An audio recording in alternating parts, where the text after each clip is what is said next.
Estenda sua mão para cá, por favor.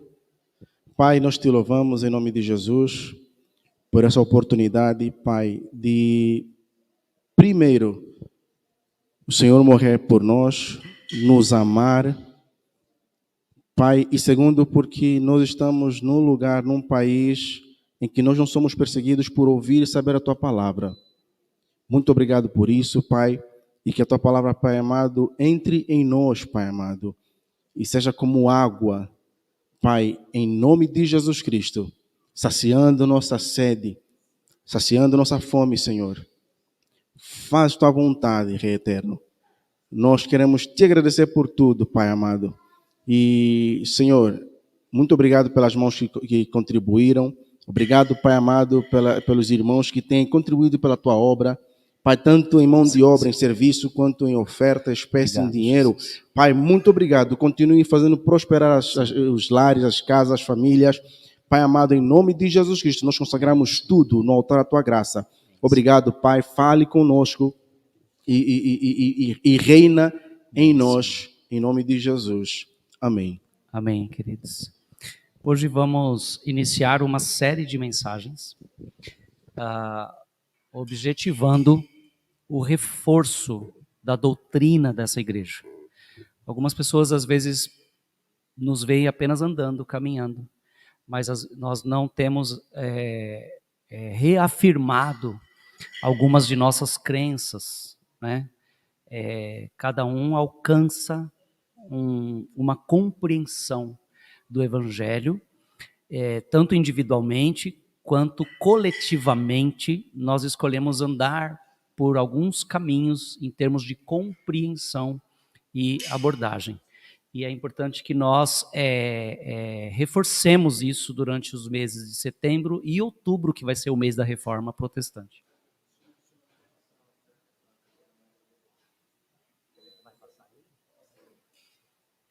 Ah, tá. Mas é porque não foi feito durante a aula? Ah, sim, irmão. Se você vir passar aí alguma solicitação de oferta ainda, além do que já foi feito, né? Seria a da EBD, que a gente coopera com o nosso café da manhã. Então, são oportunidades que os irmãos têm de ajudar, de contribuir, tá bom? Essa oferta que está passando é para o café da manhã, que é feito na aula, mas acho que hoje não foi feito durante a escola bíblica, tá bom? Obrigado. Então, hoje nós vamos começar do começo. Nós vamos hoje reforçar a nossa profissão de fé, a nossa declaração de fé, começando pela nossa crença em Deus. Não sei se os irmãos sabem, por mais óbvio que pareça, como igreja nós cremos em Deus. E por que é importante falar sobre isso? Aparentemente sendo tão óbvio, né? E hoje tem se observado um investimento pesado na desconstrução de conceitos bíblicos, conceitos de doutrina, de ensinos. Em nome dessa narrativa de que dogma não salva, então tem algumas frases prontas, num sentido muito raso, às vezes até adulterado, tem palavras que estão até sequestradas, mudando-se o sentido numa tentativa de desconstruir aquilo que as Escrituras nos trazem como revelação e da qual depende a nossa salvação. A própria Escritura, quando formos estudar sobre a Escritura, nós veremos que a doutrina, ela é um meio, um elemento importante para que a gente conheça Jesus e a salvação de Deus. Então, qualquer tentativa de desconstrução, de diminuição, qualquer tentativa de, como que se diz, depreciação das Escrituras e até de descrédito, né? A gente tem visto hoje que quando você coloca a palavra de Deus como sendo um livro comum, como influenciado às vezes pela teologia liberal, que não é algo novo, né? Essa tentativa de dizer que não, a Bíblia não é toda a palavra de Deus, a Bíblia não é assim, não aconteceu tudo literalmente, né? E a gente está chegando num ponto tão difícil, irmãos, que tem pessoas que não creem, por exemplo, no dilúvio, mas creem em ETs. Né? Esses dias um miserável disse assim na internet, que a fumaça do templo no Antigo Testamento era maconha. Eu me sinto desrespeitado como cristão na minha fé, né? Acho que qualquer ser inteligível, e a gente que ainda estudou um pouquinho, eu estudei um pouquinho, irmãos, história da igreja, o desenvolvimento teológico, né, que a teologia não é Bíblia, mas são reflexões importantes, mesmo que elas se contraponham, mas a teologia ajuda a gente a pensar. A filosofia são ferramentas que estão aí. Então aí chega a pessoa do nada, é melhor ela dizer assim, gente, eu uso maconha, não venci isso ainda, ser honesto, mas não ficar tentando incutir, sabe, uma história criada, cabeluda, em algo que nós estamos aí trabalhando há quanto tempo? Há 2000 anos, aproximadamente. Porque no primeiro século já se tinha as Escrituras, a Torá, né? Tinha o Velho Testamento, e no primeiro século, muitas das nossas cartas do Novo Testamento já estavam escritas. Então a gente tem hoje ataques, inclusive, irmãos, que para quem não conhece as Escrituras e nunca estudou um pouquinho da teologia, da filosofia cristã, cai facilmente, porque as pessoas usam silogismos. E a pessoa que não tem base, que não tem conhecimento, ela cai no silogismo. Isso é isso, então é isso. Aí o pensamento rápido pegou. Aí a pessoa sai acreditando naquilo. Nós temos, às vezes, denominações, igrejas inteiras que estão caindo em erros gravíssimos, em heresias, em tantas situações, e até mesmo nos próprios exageros. Né? Hoje a gente vê posições muito radicais, gente sendo violento, né? E até mesmo essa coisa de que o crente é matador, crente é terrorista. Aí eu estava estudando esses dias a notícia da quilombola, daquela senhora, que foi assassinada num contexto entre ela, a família dela e a comunidade dela. Não tinha nada a ver com cristãos nem evangélicos.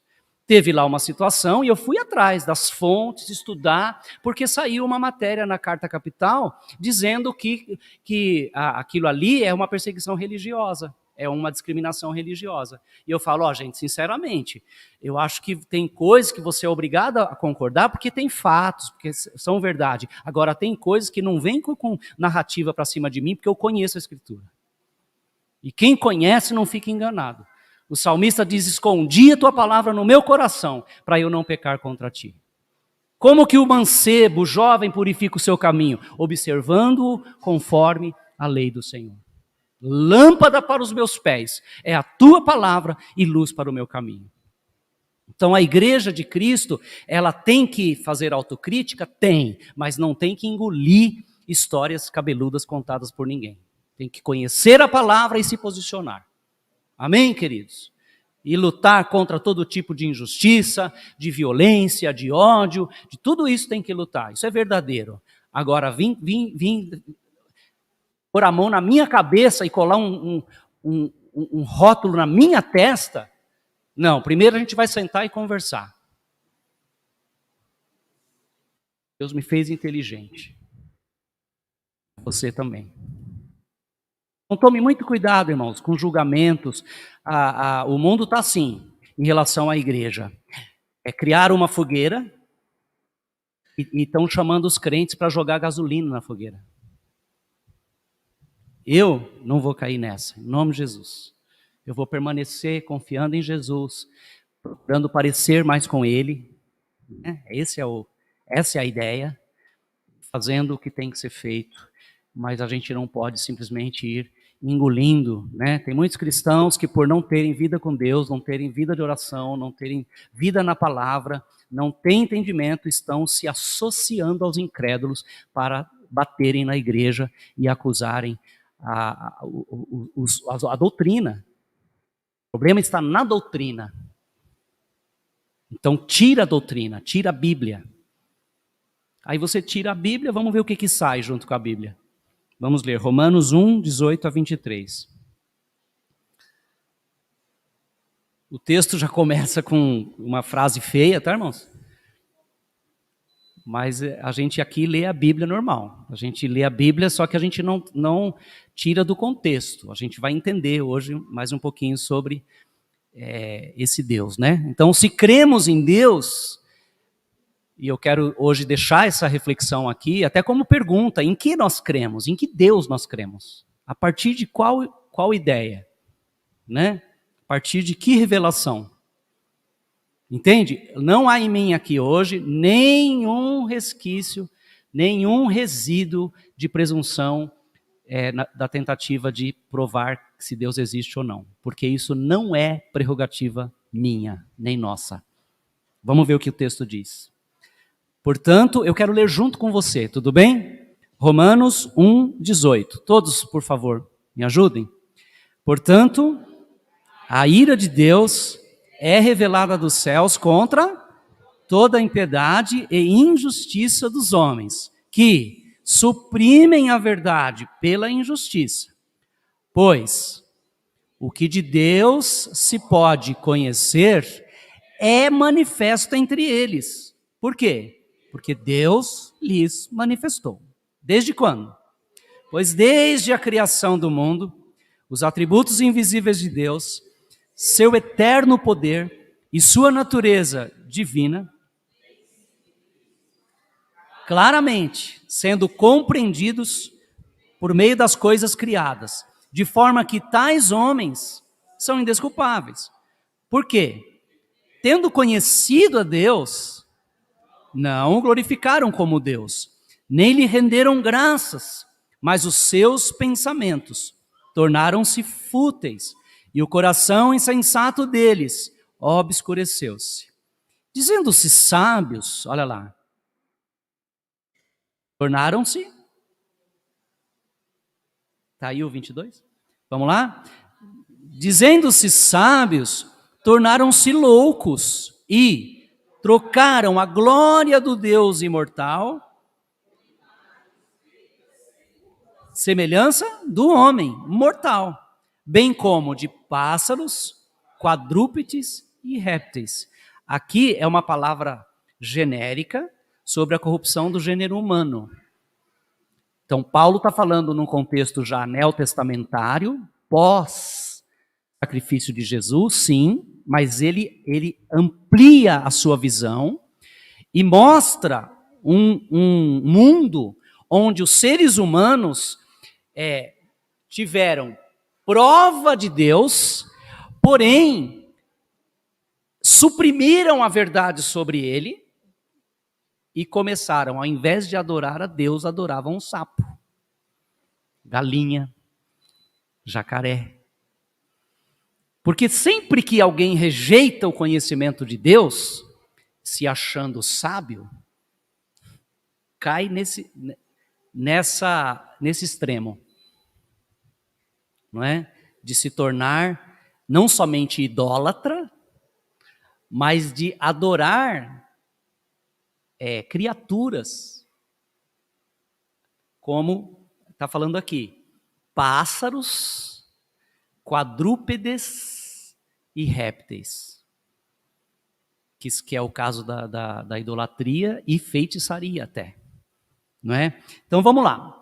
Os versos que lemos, na verdade, são uma continuação do contexto onde Paulo diz, 16, 17, voltando 2 versos, não me envergonhe do evangelho. Quem lembra desse texto? Não me envergonhe do evangelho. Por que ele não se envergonha do evangelho? Porque é o poder de Deus para a salvação de todo aquele que crê, primeiro do judeu, depois do grego. Então, Ninguém pode dizer, fico revoltado com esse Deus irado dos cristãos. Isso é um preconceito contra os cristãos.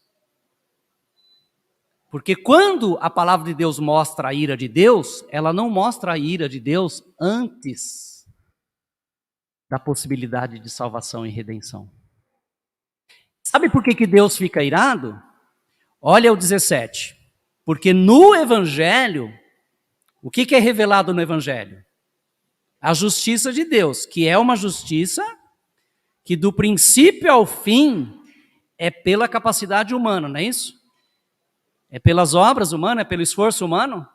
É pela fé. Como está escrito, ele faz uma referência a Abacuque, né? O justo viverá pela fé. Então, no verso 18, encontramos um Deus irado, porém precisamos entender em que momento ele está irado, em que contexto ele está irado. Então, já não é mais a ira por causa da sua justiça. Deus é justo, é santíssimo, e aí os homens se sujaram com o pecado, com a desobediência, e Deus está irado, Deus permanece irado. Não, Deus, em relação à sua justiça, não permanece irado, porque a justiça de Deus já foi satisfeita na cruz. E Paulo tem consciência disso. A ira que ele está falando aqui, não é uma ira por causa da corrupção humana. A ira que Paulo está apresentando aqui, ela está num estágio além, após o sacrifício de Jesus. Então é uma ira contra os que não querem crer no Evangelho e aceitar a salvação pela fé somente. Vamos dar um exemplo. Alguém vai morrer, está decretado, vai morrer. E tem lá uma substância que pode frustrar essa morte. E uma outra pessoa encontra essa substância e vem e oferece. Vamos falar que o Denilson vai morrer. Denilson vai morrer. Lígia, chora aí, o Denilson vai morrer. Ela ri, né? A Lígia ficou feliz com a ideia. Pegamos você, né, Lígia? É que a Lígia é bem humorada, irmãos. Ela ri até nessas horas. Mas eu sei que ela não quer que o Denilson morra. Denilson, por favor. Aí, irmãos, vai lá. O Daniel achou a substância. Achou a substância. Tem um copinho aí com a substância. Pega ele na mão. Fala pro Denilson. Achei. Só bebe. Fala para ele, só bebe. Aí sabe o que o Denilson faz? Não quero beber, não. Eu vou morrer mesmo. Quero morrer mesmo. Ou eu não quero o seu café. Eu quero me esforçar para fazer o meu café e me salvar da morte. E Deus fica irado com isso. E é sobre isso que Paulo está falando. Quem entendeu? Como hoje nós tivemos, né, na nossa aula, o professor Douglas estava falando e destacou a parte do direito que Deus tem, às vezes, de executar o seu plano, sua justiça. É um direito. Então, irmãos, quem aqui ficaria indignado com alguém que está morrendo? Você chega com o remédio e a pessoa diz, vai para lá com o seu remédio. Não quero. Entende o motivo da ira de Deus nesse contexto de Romanos? Então, Paulo, ele escreve aos Romanos dizendo, portanto, por causa dessa justiça pela fé que é revelada no Evangelho, judeu ou gentil, todos terão que crer e receber gratuitamente, pela fé. Então percebe, irmãos, que nós não podemos, inclusive, deixar que o mundo imponha para nós a ideia de que nós propagamos um Deus irado. O Evangelho não é sobre a ira de Deus. O Evangelho é sobre a possibilidade de redenção. A ira é um fator dentro de um processo. A ira é um recurso que não só Deus tem, mas Ele deu para nós também. A palavra diz assim, fiquem irados, porém não pequem. Olha que interessante isso. Você sabia que você pode ficar indignado com algumas coisas e expressar essa indignação sem machucar ninguém? Esse é o desafio. Eu costumo ensinar aquela liçãozinha. Eu vou ensinar porque tem gente nova hoje aqui. Os irmãos que são daqui já sabem. Quando você estiver muito bravo, muito nervoso, o que você faz? Você entra no banheiro, tranca a porta, tira a calça. Assim, joga ela no chão. Tira e pum, no chão. E pisa.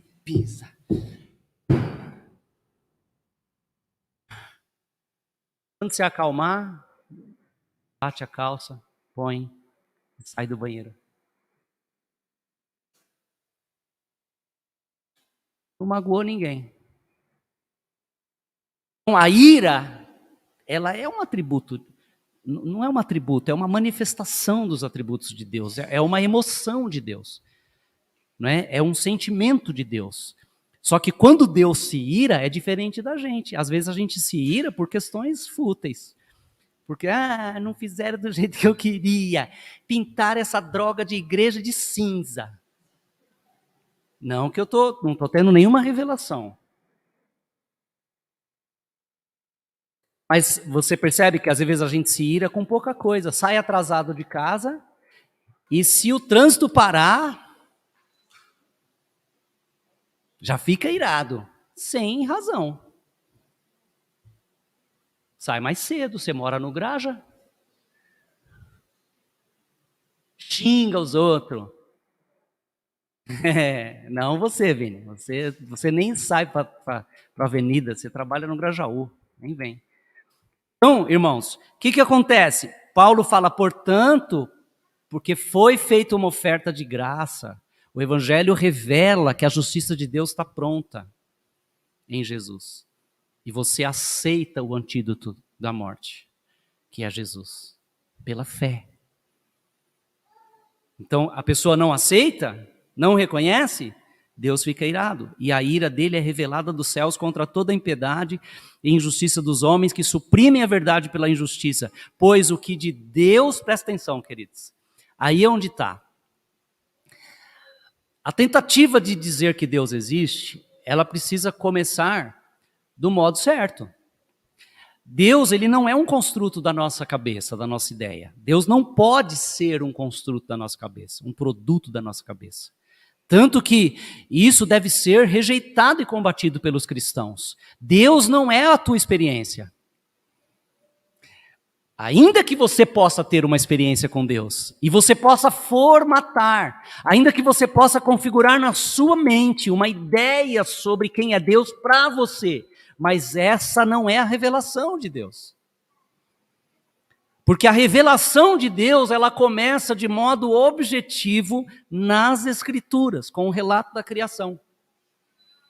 E tem gente que não entende nem essa questão. Ele acredita numa teoria chamada evolução, ele acredita no Big Bang, ele até sabe explicar toda a teoria, mas quando fala, no princípio criou Deus os céus e a terra, isso é mito. Nós temos muitos cristãos assim. Agora, quando você questiona a criação a partir de Gênesis, você não está questionando um relato como se ele fosse ou não verdadeiro, se ele fosse mitológico ou não. Você está questionando o Criador. Porque dá uma olhada. Primeiro que diz, né? Por que Deus se ira? Com os homens que suprimem a verdade, escondem a verdade, impedem que a verdade de Deus seja conhecida. E o apóstolo recorre às Escrituras, por causa de Abacuque 2,4. O meu justo viverá pela fé. Porque no Evangelho, não é isso que o verso 17 diz? Vamos repetir essa leitura? É importante? É bem conhecido, mas é importante. Porque no Evangelho é revelada a justiça de Deus. Uma justiça que, do princípio ao fim, é pela fé. Como está escrito, o justo viverá pela fé. Ou seja, logo eu rejeito todo tipo de legalismo. Eu rejeito todo tipo de colocação de uma obra como sendo parte da minha redenção. Nada disso. Nada do que eu posso fazer, nenhum comportamento meu, nenhuma ação, nenhuma atitude minha pode garantir a minha salvação. Somente Jesus. Somente o que Jesus fez pôde saciar de uma vez por todas a justiça de Deus. Pôde satisfazer a justiça de Deus. E é por isso que sou salvo, por meio de Jesus. O que acontecer depois disso só pode ser consequência, porque não é meio de salvação. Quantos entenderam isso? É pela fé. Então é o contrário. Deus se ira porque Ele está dizendo, eu quero te dar algo que você precisa. Você diz assim, não quero, fica com você. Lembra do espírito do ombro? Todo mundo aqui tem. Não é um demônio, mas é quase um demônio. E pega no ombro. Ele também é chamado de arrogância, orgulho, pensando que é sábio. A palavra diz, se tornaram loucos, começaram a adorar sapo. Você não adora o Deus Criador com todas as cataratas do Iguaçu, do Niágara, os Grand Canyons lá do... Onde é? No Canadá? Onde é o Grand Canyon? Estados Unidos? Hã? O Niágara é no Canadá, né? Onde é o Grand Canyon, lembra? Vai lá, Monte Everest, Monte Fuji, as maravilhas aí do mundo, a criação de Deus. Eu não reconheço que ninguém... Eu vou em Brasília, eu olho os prédios, uau, Oscar Niemeyer está presente aqui, outros arquitetos famosos. Eu olho aí outras obras numa galeria de arte, opa, Picasso esteve aqui. Leonardo da Vinci esteve aqui, mas eu olho a natureza, eu desprezo a possibilidade de Deus ter feito, duvido da criação e vou adorar uma galinha.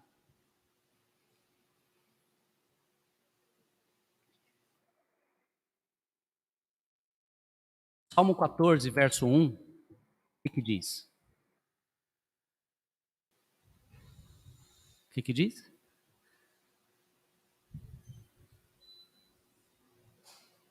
Daniel apagou meus textos tudinho, irmão. Oh, misericórdia. Está aí? Depois do verso 17 do Romanos. Salmo 14, 1. Diz o tolo em seu coração, Deus não existe. Olha, irmãos, isso aqui não é uma conjectura, não é uma acusação sem fundamento. O salmista está dizendo, diz o tolo em seu coração, Deus não existe. Ou seja, a incoerência não está no relato bíblico e nem na possibilidade de Deus existir. A incoerência está na falta de capacidade de dizer Deus só pode existir.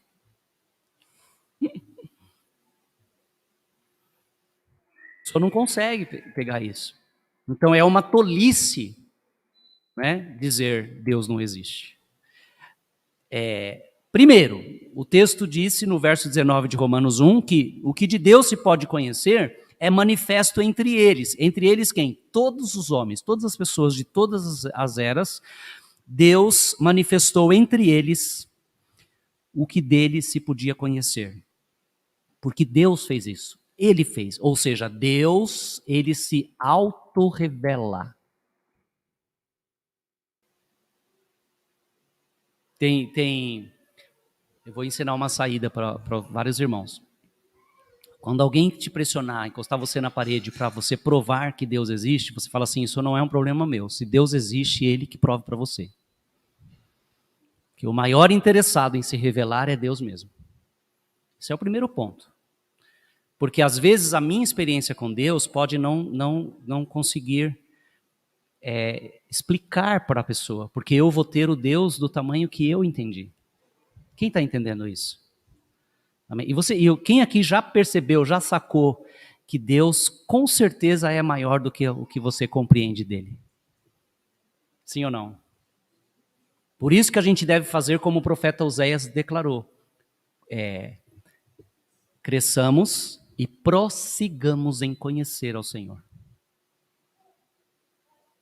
Por quê? Você não vai, sabe, veio num culto, ouviu uma pregação, conheço Deus. Aí é muita presunção. Agora, o que Deus quis revelar, Ele revelou, desde a criação. Olha o que diz o verso 20, Romanos 1:20. Pois desde a criação do mundo, os atributos invisíveis de Deus, seu eterno poder e sua natureza divina têm sido vistos claramente. Ou seja, Deus imprimiu na criação. A palavra está ajudando a gente a entender a revelação geral de Deus, que todo e qualquer ser humano pode ter. Presta atenção. Há uma revelação geral de Deus, que todo ser humano pode ter. E ela está impressa na criação.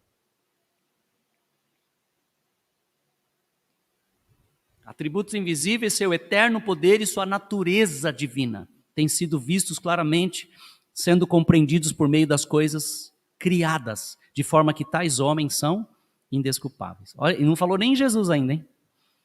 Não falou na revelação do Evangelho, falou na criação. Ou seja, queridos, se você tem alguém muito distante da fé, ou muito incrédulo, leve a pessoa para ver a lua. Embora tenha alguns irmãos esotéricos que começam a adorar esses astros, né? Que é um perigo também. Mas assim, se converta e depois leva alguém para ver a lua. Pôr do sol, né? A gente vai lá para Itanhaém, sobe lá na montanha perto do Cibratel, né? Quem já foi lá? Já foi, Júnior? Itanhaém? Aí o sol se põe lá, irmãos. Só que a gente ficou bravo, né, Zé? A gente esperando lá, irmão, desde das 5 horas, o negócio. Aí quando o sol foi se pôr, uma mulher chega e entra na frente. Ela achou que a gente queria ver a poupança dela. Mas não é possível isso. Eu tirando a foto do sol, de repente, pum, entra na frente. Tem gente que é meio sem noção, né? Mas assim, leva alguém para ver a criação do Senhor. Você sobe lá no morro do Pernambuco lá. Irmãos, que mar é aquele? Quem aqui gosta do mar, acha bonito? Hã? Quem gosta de pé na areia e água de coco? Nossa, tem uns irmãozinhos aqui que eu vou falar para você. Se pudesse, morava na praia. Irmãos, é quase uma idolatria já. Mas, ó, a natureza, ela traz impressões do Criador. Os atributos de Deus se tornam visíveis a partir da criação. Olha que interessante. Antes da pessoa ter uma experiência com Deus, pessoal, individual, que isso vai acontecer pela ação do Espírito Santo, de Jesus Cristo. Antes disso, o Senhor imprime a ideia de que Ele é um Espírito invisível. Portanto, pessoal, vivo e ativo. Por que o mar não passa dali?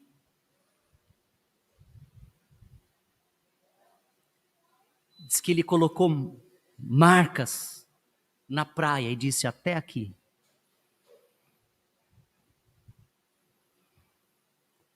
Metafisicamente, Deus existe por si mesmo. Ele é eterno e imutável. São marcas que ele imprime na criação. Eticamente, Deus é um Deus santo, justo e amoroso. Tem gente que pensa, irmão, que ecologia é ideologia política. É a gente que não... agora, pastor, eu sou militante do Greenpeace. Eu não gosto que joga lixo na rua. Sabe de onde vem isso? Isso é impressão de Deus. Deus é um Deus limpo. Deus é um Deus ordeiro. Ele não é perfeccionista, ele é perfeito. Limpo, puro, santo. Mas ele é justo e amoroso. Você vê lá os animaizinhos, né? Às vezes o ser humano já está meio se degladiando. Você olha lá os gatinhos da Lê lá, o dia inteiro, um cheirando o outro, no pescocinho do outro, que delícia. De onde vem, irmãos? Na natureza você vê vários gestos. Vê também aquele negócio que eu lembro que as crianças lá em casa, não sei quem deles, que ia assistir lá o National Geographic lá, quando chegava a hora dos predadores, um matar o outro, saía chorando. O leão comeu a raposa.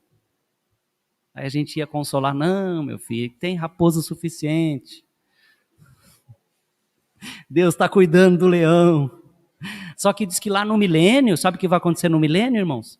No reino de 1000 anos de Cristo sobre o planeta Terra, o boi vai pastar com o leão. Pensa num Deus que vai restaurar toda a ordem. Isso não vai vir de um governo humano, isso vem de Deus, está impresso no Criador, na natureza.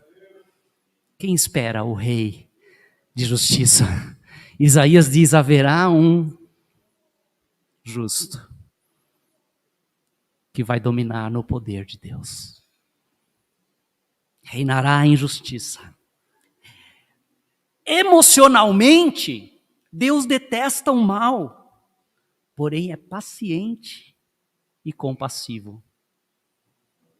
Quando é em relação aos outros, a gente sempre pergunta, por que Deus ainda não desceu um raio na cabeça desse miserável? Mas diz que Deus espera o arrependimento de cada um. Por isso que ele não veio ainda. Eu só não sei se hoje é a sua última chance, tá bom? Isso aí não é comigo, é com ele. Mas de uma coisa eu sei, que emocionalmente ele é paciente e compassivo. Existencialmente, Deus é livre. O Evangelho de João, o evangelista João diz que, ele registra, né, Jesus falando que é como o vento. Se você puder dizer comigo para você pensar, diga assim, o vento sopra onde quer. Vou dar mais uma chance. Diz assim, o vento sopra onde quer. Ouve-se a sua voz, mas não se sabe de onde vem, nem para onde vai. Diga assim, assim é o Espírito do Senhor. Ele é livre. Ninguém impede. Aleluia. Que bom a gente lembrar que se o Filho nos libertar, verdadeiramente seremos livres. Deixa eu dizer uma coisa, queridos. Você ainda tem algumas coisas que te detêm, mas isso é passageiro. O Senhor vai te libertar totalmente de tudo. Você vai ser livre como o vento. Assim que o Senhor voltar, para nos tirar dessas prisões que temos aqui. E relacionalmente, né? Ainda lembrando que além de livre, Deus é transcendente, porque Ele está acima do que os sentidos humanos podem perceber. Mas Ele também é imanente, Ele está presente na atividade da providência, da redenção. Olha o verso 20 novamente. Pois desde a criação do mundo, os atributos invisíveis de Deus, seu eterno poder e sua natureza divina têm sido vistos claramente, sendo compreendidos por meio das coisas criadas, de forma que tais homens são indesculpáveis. O seu eterno poder. Não existia nada Um dos autores dizem, Deus é aquele que ressuscita os mortos, chama a existência aquilo que não existe, como se já existisse. Olha o que diz Gênesis 1:1. No princípio, criou Deus. Lê sem pressa. No princípio, criou Deus céus e a terra. E sabe o que o autor aos Hebreus diz? Ele diz que para crer nisso é pela fé. Às vezes a gente tem fé para ter carro, fé para prosperar, mas não tem fé que Deus criou. E olha como foi. Hebreus 11:3.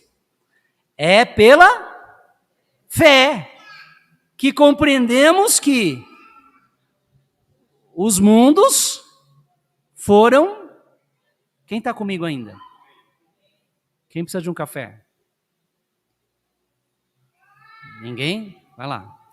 É pela fé que compreendemos que os mundos foram organizados por uma palavra de Deus. Por isso é que o mundo visível não tem sua origem em coisas manifestas. Acho que só esse verso aqui já derrubaria muitas teorias, né? Eu creio que Deus criou terra e céus. Eu creio neste Deus Criador dos céus e da terra. Salmo 19 diz: os céus declaram a glória de Deus e o firmamento proclama a obra das suas mãos. Um dia fala disso a outro dia, uma noite o revela a outra noite. Sem discurso, nem palavras, não se ouve sua voz, mas a sua voz ressoa. Olha, irmão, não tem palavras, sem discurso, nem palavras, não se ouve, mas ouve o ressoar. Olha lá, as impressões de Deus por toda a terra e as suas palavras até os confins do mundo. Nos céus ele armou uma tenda para o sol, que é como um noivo que sai de seu aposento e se lança em sua carreira com a alegria de um herói. Dá uma olhada, o olhar poético do salmista para o nascer do sol. E às vezes nós cristãos ignoramos o sol que nasce todas as manhãs, como um noivo que entra. E é interessante porque na cultura oriental tem a entrada do noivo com muito destaque. Na nossa é o noivo, tadinho, né? Se puderem introduzir ele pela porta de trás, o cara fica assim esperando. E tem uns caras que choram, a pessoa fala assim, ai que lindo, ele está chorando de tristeza, irmão. Porque não, só estão esperando a noiva. Brincadeira. Mas o sol entra como um noivo todas as manhãs. E foi Deus que fez isso. Foi Deus que criou isso. Como um noivo que sai de seu aposento e se lança em sua carreira com a alegria de um herói. Sai de uma extremidade dos céus e faz o seu trajeto até a outra, nada escapa ao seu calor. Pois o que de Deus se pode revelar, o que de Deus se pode conhecer, é manifesto entre eles, o verso 19 de Romanos 1, porque Deus lhes manifestou. Nós cremos em Deus. A palavra diz que há muito tempo, aí começa a revelação especial de Deus. Se Deus se revela a todos de forma geral na natureza, dá uma olhada como que ele afunila isso. Ele fala assim, se eles não conheceram pela natureza, eu vou aumentar a intensidade dessa revelação. Eu sou invisível. As pessoas veem minha impressão, mas não querem suprimir isso. Não querem esconder que eu existo. Mas eu vou fazer o seguinte, eu vou descer.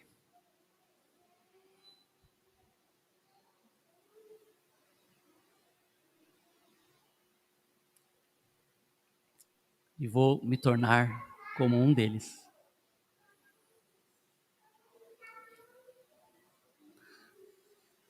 Os apóstolos dizem, e o verbo se fez carne. e habitou entre nós. O Verbo que era Deus, que estava com Deus, na criação, se fez carne. Daí é onde entra, nós não vamos tratar dessa questão hoje, mas nós vamos ter uma conferência aqui só para tratarmos da Trindade. Por que nós cremos que Jesus é Deus? Ele não é outro Deus. Ele é o mesmo Deus com o Pai. É um Deus. Subsiste em 3 pessoas. Pai, Filho e Espírito Santo. Nós cremos nisso. Mas não cremos porque alguém fez nossa cabeça ou lavou nosso cérebro.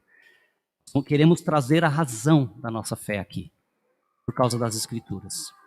Há muito tempo, Hebreus 1:3, há muito tempo Deus falou muitas vezes e de várias maneiras aos nossos antepassados por meio dos profetas. É Deus falando, por exemplo, o relato da criação é uma forma de Deus revelar pelo profeta Moisés. O maior profeta do Antigo Testamento é Moisés. E quem que escreveu Gênesis? Moisés. E quando eu digo que o relato da criação em Gênesis é um mito, eu desacredito Moisés e desacredito toda a Escritura no que diz respeito a um Deus que criou os céus e terra. A um Deus que pela sua palavra, por uma palavra, diz o autor aos Hebreus, o original está dizendo isso. Na carta aos Hebreus diz, por uma palavra, todas as coisas que existem foram criadas. Nada foi feito do que já existia. Deus é este Deus e somente Ele é esse Deus, que traz à existência o que não existe. Quem crê num Deus assim, você consegue crer nesse Deus? Agora, a revelação geral de Deus é pela criação, mas a revelação especial começa agora. Mas nestes últimos dias, falou-nos por meio do Filho, a quem constituiu, eu estou lendo Hebreus 1:2 agora. A quem constituiu o herdeiro de todas as coisas e por meio de quem fez o universo. O Filho é o resplendor da glória de Deus e a expressão exata do seu ser, sustentando todas as coisas por sua palavra poderosa, a palavra do Filho. Aí quando eu digo não, Jesus não é Deus, ele é só um filho criado. Quando eu digo que Jesus não é Deus, então Jesus não teria uma palavra eterna poderosa. Então hoje não é dia da gente falar de Trindade, vou voltar no texto. Depois de ter realizado a purificação dos pecados, ele se assentou à direita da majestade nas alturas. Agora olha só mais um termo, não vai dar tempo de eu pregar, eu vou ter que guardar a minha pregação.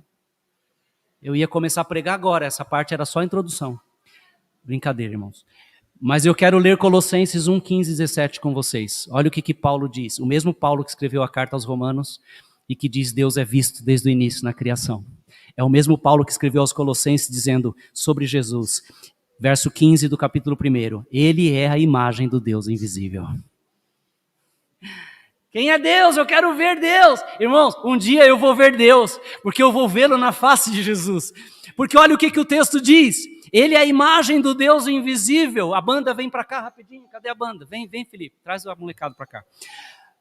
Pois nele foram criadas todas as coisas.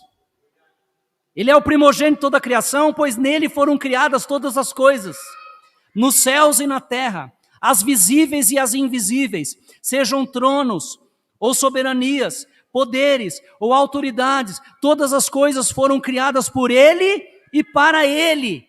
Agora dá uma olhada, irmãos, o verso 17 dizendo que Jesus é Deus, é o mesmo Deus. Olha o 17 dizendo, lê comigo em pé, por favor, porque a gente já vai cantar. Vem para cá, liga o instrumento, nós vamos falar amém, você já canta. Cadê os meninos? Tem a entrada deles aqui, né? Chama os meninos. Vamos lá, verso 17. Quem crê em Deus aqui? Aleluia. Olha o que a palavra diz sobre Jesus. 17, juntos, 1, 2, 3. Ele é antes de todas as coisas, e nele tudo subsiste. Jesus é Deus. Ele é o Deus que se fez carne e habitou entre nós. E os discípulos disseram, vimos a sua glória, como a glória do unigênito do Pai, cheio de graça e de verdade. Essa igreja crê em Deus, mas ela não crê em Deus como um produto da teologia. Essa igreja crê em Deus conforme a revelação do próprio Deus pelas Escrituras. Aí é onde entra. O pastor, se nós cremos em Deus a partir das Escrituras, e como faz com a pastora Xuxá, a pastora Sushi, que está dizendo que a Bíblia precisa ser refeita, reescrita. Nós vamos ter uma abordagem no domingo que vem aqui sobre as Escrituras. Porque a igreja que deixar de crer nas Escrituras devia fechar as portas e fazer outra coisa. Porque está criando uma outra religião. E hoje nós temos muitas religiões, muitos falsos mestres, pastores e doutores no mundo que estão criando outras coisas, porque estão rejeitando a Escritura como sendo a palavra de Deus, inspirada, inerrante, suficiente e infalível. Se eu começo a fazer uma crítica liberal à palavra, e eu vou tirando os fundamentos, e aí não resta nada. Então, muito cuidado para você não ir acreditando tão facilmente de que a Bíblia não seja a palavra de Deus. Ore sobre isso. Tenha cuidado e veja, inclusive, como está a sua vida, viu, irmãos? Se você tem acreditado em ensinamentos de pastores da internet, por que você não vai lá na casa dele e pedir para ele ser seu pastor? Siga ele. Usa maconha com ele. Fica à vontade, você é livre para isso. Amém, queridos? Como aqui dentro, todos são livres para pensar o que quiserem. Mas nós vamos continuar crendo na Bíblia e pregando a Escritura, porque ela é a palavra de Deus, viva e eficaz. É ela que revela Deus por meio da natureza e nos nossos dias por meio de Jesus, o eterno Pai. O seu nome será. Um menino nasceu e o seu nome será Conselheiro Maravilhoso, Deus Forte,